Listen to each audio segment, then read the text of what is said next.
கோடி கொடி இருமுடியா கோமகனே உங்களுக்கு கோடி கொடி இருமுடியா கோமகனே உங்களுக்கு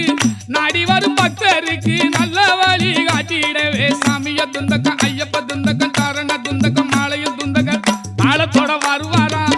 ஐயப்பன் வருவாரா அவன் வருவாரா வர மாட்டாரா அவர் வயவை கேளுங்க வரம் தருவாரா தர மாட்டாரா அவர் தயவை கேளுங்க